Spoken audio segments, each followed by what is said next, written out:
খেতে বসে খাদ্যের নিন্দা করা হবে না, ভালো লাগলে খেতে হবে, নইলে ছেড়ে দিতে হবে। পরে স্ত্রীর সাথে পরামর্শ করতে হবে, খাওয়ার সময় নয়। আনাস রাদিয়াল্লাহু তাআলা আনহু বলেন, মা কালান নবী সাল্লাল্লাহু আলাইহি সাল্লাম আলা খেওয়ানিন ওয়ালা খুবজালাহু মুরাক্কাক ওয়ালা আকানা লাহু মুরাক্কাক। আল্লাহর নবী কখনো চেয়ার টেবিলে বসে খাননি। আল্লাহর নবীর জন্য কখনো অনেকগুলি বাটিতে সারিবদ্ধ করে তরকারি খাদ্য সাজানো হয়নি। আল্লাহর নবী কখনো চিকন আটার রুটি খাননি। কিলালে কাতাদা রাদিয়াল্লাহু তাআলা আনহুকে বলা হলো, আলা ইসাইনি ইয়াকুল, আল্লাহর নবী কিসের উপরে খেতেন? তিনি বললেন, আলা সফর, দস্তরখানে বসে খেতেন। জরুরি, যদি বিছানে বসে খান দস্তরখান বিছাবেন, যদি মেঝেতে বসে খান মাদুর বিছাবেন। আগে আপনার বাপ মা দাদা দাদি যেভাবে খেতেন সেভাবেই খেতে হবে, এটাই সুন্নাত। চেয়ার টেবিলে আল্লাহর নবী কোনোদিন বসে খাননি। চেয়ার টেবিলে খাওয়া আমরা হারাম না বললেও পছন্দ নয় এ কথাই বলছি। সম্ভবপর চেয়ার টেবিলে বসে খাওয়া এড়িয়ে চলবেন। সম্ভবপর বসে খাওয়ার চেষ্টা করবেন। সম্ভবপর তরকারির আইটেম কম করার চেষ্টা করবেন। সম্ভবপর কম খাওয়ার চেষ্টা করবেন। সম্মানিত দিনী ভাই বোন, মিকদাদ ইবনে মাদি কারাব রাদিয়াল্লাহু তাআলা আনহু বলেন, রাসূল সাল্লাল্লাহু আলাইহি সাল্লাম বলেছেন, কিলু তামাকুম ইয়াবরাকুম ফিহি, খাদ্য মেপে রান্না কর, বরকত দেওয়া হবে। আমাদের দেশের মা চাচিরা বোনেরা যখন রান্না করে তখন এক মুষ্টি চাউল তুলে নেয়, চাউলটা মেপে রান্না করে। কিন্তু যখন রুটি বানায় তখন আটা মেপে নেয় না, হাত পরিমাণে উঠিয়ে নেই, মনে করে 4টে রুটি হবে আমাদের হয়ে যাবে। জি না, আটাও মেপে নিতে হবে, চাউলও মেপে নিতে হবে। মেপে নিয়ে রান্না করতে হবে, তাতে বরকত হবে। এই কথা মুহাম্মদ সাল্লাল্লাহু আলাইহি সাল্লাম বলেন, হাদিস বুখারী মুসলিম। মেপে রান্না করতে হবে। জুহাইফা রাদিয়াল্লাহু তাআলা আনহু বলেন, আল্লাহর নবী বলছেন, লা আকুলু মুত্তাকিয়ান, আমার জীবনে আমি কোনোদিন হেলান দিয়ে খাইনি। খাওয়ার নিয়ম, আমার জীবনে আমি কোনোদিন হেলান দিয়ে খাইনি। হেলান দিয়ে খাওয়া কাকে বলে? পিঠটা পিছনের দিকে লাগিয়ে খাওয়ার নাম হেলান দিয়ে খাওয়া। বাম হাত মাটিতে লাগিয়ে খাওয়ার নাম হেলান দিয়ে খাওয়া। ডান হাত মাটিতে লাগিয়ে খাওয়ার নাম হেলান দিয়ে খাওয়া। মোল্লা আলী কারি হানাফি ব্যারিস্টার মেশকাতের ব্যাখ্যায় লিখেন যে 4 জানু হয়ে বসে খাওয়া হচ্ছে হেলান দিয়ে খাওয়া। ডান পা বাম দিকে, বাম পা ডান দিকে করে পিছন নিতম্ব মাটির উপরে রেখে খাওয়া হচ্ছে হেলান দিয়ে খাওয়া। কেন? এইভাবে খেলেও পেটটা ফাঁকা থাকবে, মানুষ বেশি খেতে পারবে। তাহলে কিভাবে বসতে হবে? পেশাব পায়খানায় যেভাবে বসে এইভাবে হাঁটু উঠিয়ে বুকের সাথে রেখে চাপা দিয়ে বসবে, তাহলে পেটটা চাপা থাকবে, কম খাওয়া হবে। এটাই হলো বসার নিয়ম।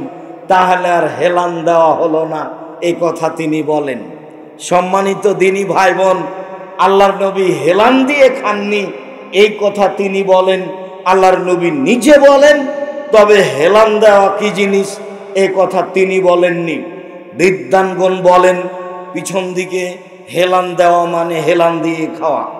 বাম হাত রেখে মাটির সাথে রেখে কোনো কিছুর সাথে রেখে খাওয়ার নাম হেলান দিয়ে খাওয়া। ডান হাত কোনো কিছুর উপর রেখে খাওয়ার নাম হেলান দিয়ে খাওয়া। মোল্লা আলী কারি বলেন, 4 জানু হয়ে বসে ডান পা বাম দিকে, বাম পা ডান দিকে দিয়ে নিতম্ব মাটির উপরে রেখে বসে খাওয়ার নাম হেলান দিয়ে খাওয়া। এগুলো সবই হলো হেলান দিয়ে খাওয়া। তাহলে খাবো কিভাবে? যেভাবে পেশাব পায়খানায় বসা হয়, হাঁটু বুকের সাথে লাগিয়ে পেটটা চেপে খেতে বসতে হবে, তাহলে অল্পতে পেট ভর্তি হয়ে যাবে, খাওয়া কম হবে। জীবনে কিছু করতে হলে, বাঁচতে হলে, বেশি কিছু করতে হলে কম খাও, কম কথা বলো, কম ঘুমাও। কম খাও, কম কথা বলো, কম ঘুমাও। কম খাই যে কাজ করবে সে, কম কথা বলে যে কাজ করবে সে, কম ঘুমায় যে কাজ করবে সে। জীবনে কিছু করতে হলে কম ঘুমাতে হবে, কম খেতে হবে, কম কথা বলতে হবে, তাহলে তা সহজ হবে। সম্মানিত দিনী ভাই বোন, আমি আপনাকে কথা সংক্ষিপ্ত করে এই অংশে চলে এসে বলি, খাওয়ার শুরুতে বলেছিলেন বিসমিল্লাহ, তাহলে মাঝে মধ্যে কিছু বলবো নাকি? যারা তাবলীগ করে তারা বলে যখন খেতে থাকবে নিবে, প্রয়োজন আছে ততক্ষণ বলবে সুবহানাল্লাহ, আর যখনই বলবে আলহামদুলিল্লাহ তখন মানে হলো আর নিবে না। জি না, এটা নয়। আবু হুরায়রা রাদিয়াল্লাহু তাআলা আনহু বলেন, আল্লাহর নবী বলেছেন, ইন্নাল্লাহা লা ইয়ারজা আলাল আবদি ইয়াকুলুল আকলাতা ফায়াহমাদুহু আলাইহা, নিশ্চয় ওই পুরুষ নারী দাস দাসী খায়, খাওয়ার মাঝে মাঝে আলহামদুলিল্লাহ বলে, আল্লাহ তার উপরে সন্তুষ্ট হন। ওয়া ইয়াশরাবু শারবা ফায়াহমাদু আলাইহা, পানি পান করে মাঝে আলহামদুলিল্লাহ বলে, তার উপরে আল্লাহ সন্তুষ্ট হন। তাহলে পানি 3 শ্বাসে পান করতে হয় বা 2 শ্বাসে পান করতে হয়, একটানা পান করবেন না। দাঁড়িয়ে পান করা নিষেধ, দাঁড়িয়ে খাওয়া নিষেধ, তবে জমজমের পানি বসে খাবেন, দাঁড়িয়ে খাবেন। আল্লাহর নবী জমজমের পানি দাঁড়িয়ে খেয়েছেন। ইবনে আব্বাস বলেন, ফাতাইতু ইলান নবী সাল্লাল্লাহু আলাইহি সাল্লাম বিদালবিন ফাশারাবা মা জামজাম ওয়া কায়েম, আল্লাহর নবীর কাছে বালতিতে করে জমজমের পানি নিয়ে আসলাম, তিনি পানি পান করলেন দাঁড়িয়ে। আল্লাহর নবী বলছেন, খায়রু মাইনাল ওয়াজিলার যে মাও জমজম, মাটির ওপরে যেটা সবচেয়ে দামি পানি সেটা হচ্ছে জমজমের পানি। আল্লাহর নবী বলেন, মাও জমজম লিমা শরবালাহু, জমজমের পানি যে উদ্দেশ্যেই খাবে সেটাই পূর্ণ হবে। আবু যার গেফারি রাদিয়াল্লাহু তাআলা আনহু বলেন, আমি একটানা 19 দিন জমজমের পানি খেয়ে থাকলাম, কোনো খাদ্য খাইনি, তাতে সাওকানাত বাতনি, আমার পেটটা মোটা হয়ে যায়, চামড়া জড়ো জড়ো হয়ে যায়। তামিন ও সাকম ও সেফা ও সাকমিন, আল্লাহর নবী বলছেন জমজমের পানি খাদ্যের খাদ্য, জমজমের পানি রোগের আরোগ্য। জমজমের পানি একটা খাদ্য, জমজমের পানি হচ্ছে ঔষধ। আল্লাহর নবী জমজমের পানি দাঁড়িয়ে পান করলেন, সাথে সাথে বললেন, আল্লাহর নবী নিষেধ করেছেন পাত্র উল্টিয়ে খেতে। ছোট যেগুলো পানির বোতল সেইগুলো উল্টিয়ে খেতে পারেন, যে বোতলের পানি একবারে খেতে পারবেন না, কয়েক শ্বাসে খেতে পারবেন না, এই বোতল খুলে এইভাবে উল্টিয়ে খাওয়া নিষেধ। পাত্র উল্টিয়ে খাওয়া নিষেধ, দাঁড়িয়ে খাওয়া পান করা নিষেধ। দাঁড়িয়ে খেলে পান করলে বমন করে দিতে হবে, এই কথা এসেছে। বমন না করলেও খাওয়া অপছন্দ, পান করা অপছন্দ দাঁড়িয়ে। সম্মানিত দিনী ভাই বোন, 3 শ্বাসে পানি পান করবেন। আবু আইয়ুব আনসারী রাদিয়াল্লাহু তাআলা আনহু বলেন, এই অংশ খুব গুরুত্ব সহকারে শুনবেন। যারা দোকানপাটে দাঁড়িয়ে আছেন, দাঁড়িয়ে থাকলেও কিছুক্ষণ এই দিকে লক্ষ্য করেন। যারা চলমান আছেন তারা একটু দাঁড়িয়ে কথাগুলি খেয়াল করেন। আবু আইয়ুব আনসারী বলেন, আল্লাহর নবী যখনই খাওয়া শেষ করতেন, যখনই পান করা শেষ করতেন, তখনই বলতেন, আলহামদুলিল্লাহিল্লাযী আতআমা ওয়া সাকা ওয়া সাওয়াগাহু ওয়া জাআলা লাহু মাখরাজা। ওই আল্লাহর প্রশংসা যে আল্লাহ খাওয়ালো, পান করালো, সুন্দরভাবে পেট থেকে বের করে দিল, সে আল্লাহর প্রশংসা। উমামা বাহিলি রাদিয়াল্লাহু তাআলা আনহু বলেন, আল্লাহর নবী যখন খাওয়া শেষে দস্তরখান উঠাতেন তখন বলতেন, আলহামদুলিল্লাহ হামদান কাসীরান তাইয়িবান মুবারাকান ফি গায়রা মাকফিন ওয়ালা মুআদ্দাইন ওয়ালা মুস্তাগনান আনহু রাব্বানা। ওই আল্লাহর প্রশংসা, আল্লাহর প্রশংসা খুব, আল্লাহর প্রশংসা বরকতময়, মঙ্গলময়। হে আল্লাহ, তোমার এই খাদ্য থেকে আমি নিজেকে মুখাপেক্ষীহীন মনে করতে পারি না। আল্লাহ, আমি তোমার এই খাদ্য থেকে নিজেকে সরাতে পারি না। আল্লাহ, তোমার এই খাদ্য আমি ত্যাগ করতে পারি না। খেতে বসে আল্লাহ রাসূল বলতেন, আল্লাহুম্মা বারিক লানা ফিহি আতিমনা খায়রান মিনহু।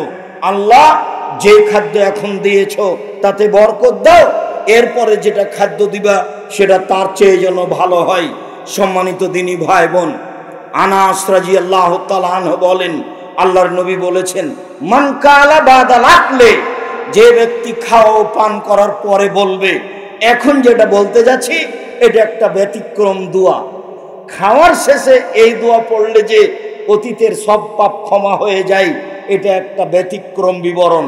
আল্লাহ নবী বলছেন, কেউ যদি খাওয়ার শেষে বলে, আলহামদুলিল্লাহিল্লাযী আতামানি হাজাত তুআমা ওয়া রাযাকানিহি মিন গায়রি হাওলিন মিন্নি ওয়ালা কুওয়া, সে আল্লাহর প্রশংসা, যে আল্লাহ এই খাদ্য খাওয়ালো, যে আল্লাহ নড়াচড়া করা শক্তি নেই এর সত্ত্বেও আমাকে খাওয়ালো, পান করালো, সে আল্লাহর প্রশংসা। এটুকু পড়লে গফিরা লাহু মা তাকাদ্দামা মিন জামবিহি, আগেকার সব পাপ ক্ষমা। আব্দুর রাজ্জাক সাহেব, এত দোয়া কি আর আমরা জানি? তো দোয়ার বইটা বাড়িতে নেই। 150-200 টাকা আমি লক্ষ লক্ষ টাকা পয়সা খরচ করে ছাপালাম, আর আপনি তাকে স্বাভাবিক মনে করলেন। কে বড় লাভবান, কে বড় ক্ষতিগ্রস্ত? দোয়া, আদর্শ পরিবার, আদর্শ নারী, সাথে সাথে আপনার ওই রাসূলের ওই নামাজের উপরে বইটি, রাসূল সাল্লাল্লাহু আলাইহি ওয়াসাল্লামের সালাত বনাম প্রচালিত সালাত, আর আব্দুল্লাহর আম্মার লিখা সম অধিকার নয় মর্যাদা চাই। আমরা মহিলা সম অধিকার চাই না, আমরা মর্যাদা চাই। আব্দুল্লাহর আম্মার লিখা কেন এই নির্যাতন, কি তার প্রতিকার?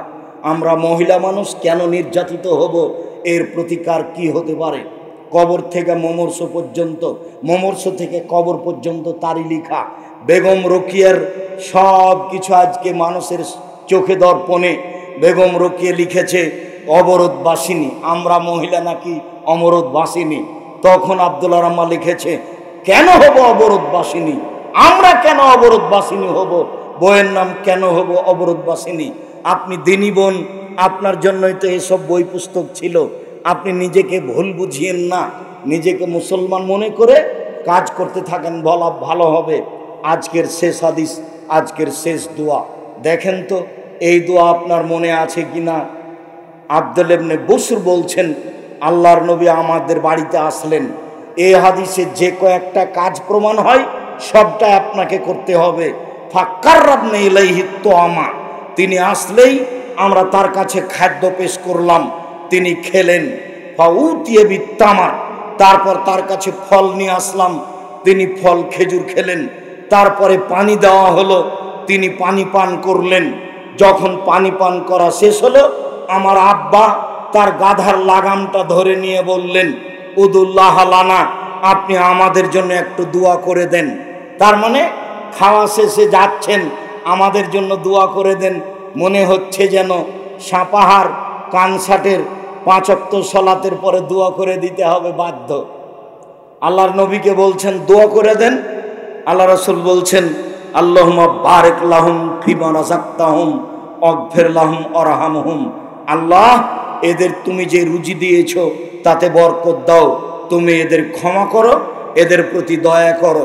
সম্মানিত দিনী ভাই বোন, মানুষ বাড়িতে আসলে খেতে দিবেন, খাওয়ার পরে ফল দিবেন, ফল শেষে পানি দিবেন, এরপরে মানুষকে দোয়া করার জন্য বলবেন। যাকে খেতে দিবেন তাকে একটু নিজের জন্য দোয়া করার জন্য বলবেন। সংক্ষিপ্ত খাওয়া ও পান করার আলোচনা আপাতত আজকের মতো এখানেই শেষ করে আমার দিনী বোনদেরকে 5 ওয়াক্ত সালাত আদায় করার অনুরোধ জানিয়ে, স্বামীকে মেনে চলার অনুরোধ জানিয়ে, বইগুলিও ডান দিকে বইগুলি আছে।